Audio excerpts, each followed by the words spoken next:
So, yun, welcome back to another another video.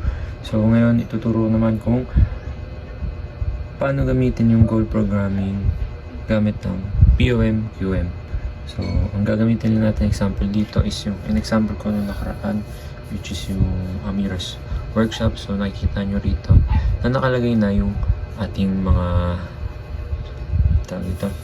ating mga given or mga variables. So, pero sasabihin ko rin kung paano nalagay yan.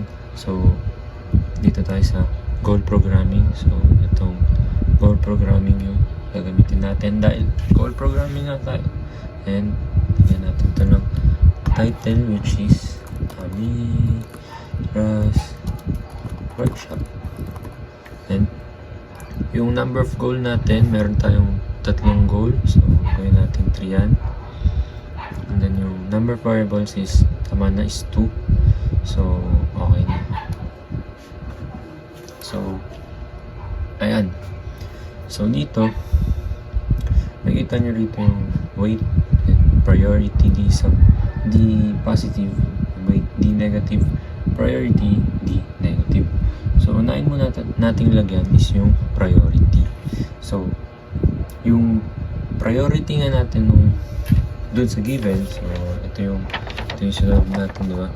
So yung priority natin is D sub 1 negative. So ang ilagay natin dito, so D sub 1 or goal, ito yung goal natin, diba? Goal constraints 1, D negative, isalagay natin na priority 1. So ayan, may 1 na.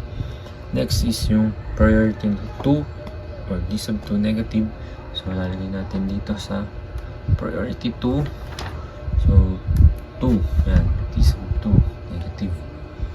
And then, next is yung priority 3 natin, which is D sub 3 positive naman siya. So, dito naman tayo ngayon sa D sub 3 positive. So, lalagay natin siya ng goal or priority number 3. So, ayan. So, tinuro ng professor namin sa weight. Napanood ko yung video ni sir. So, ang lalagay natin dito sa weight, lahat ng nilagyan natin ng priority is lalagyan natin ng weight na 1.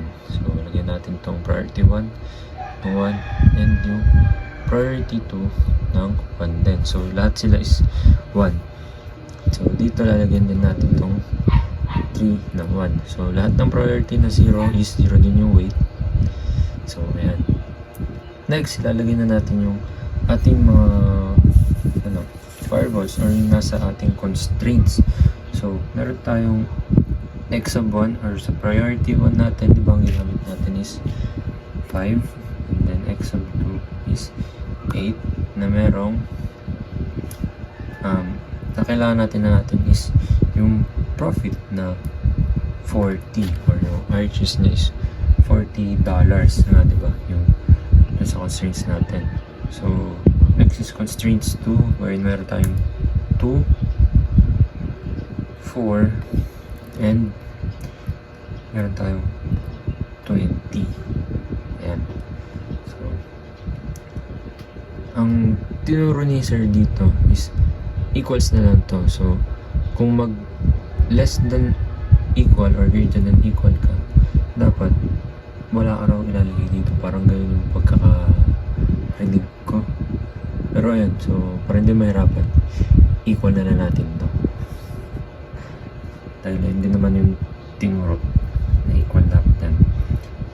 Then next is 3 and 2 and then equal siya sa 24 hours. So ayan na yung ating mga variables.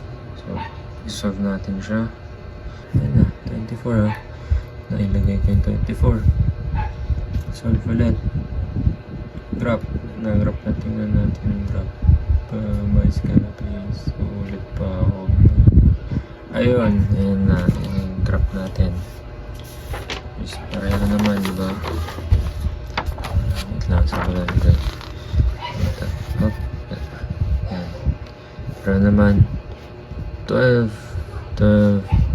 5, 5, and meron tayong 8, and dito is 10, meron tayong 8, and dito is 10. So, pareho lang yung graph.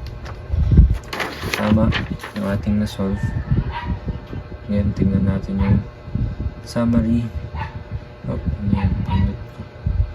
Yung summary, meron tayong 0 and 5 na, ayan. So, ito makikita rin natin dito na yung 40 natin, 0, 0, 20, 0, 0, and 24. So, minus 10 is 14 nga yung nabawas din sa ating idle time. Versus 20 minus 10 is 14. So, ayun. Kaya siguro ayun nga yung nakuha. So, yan. So, okay na.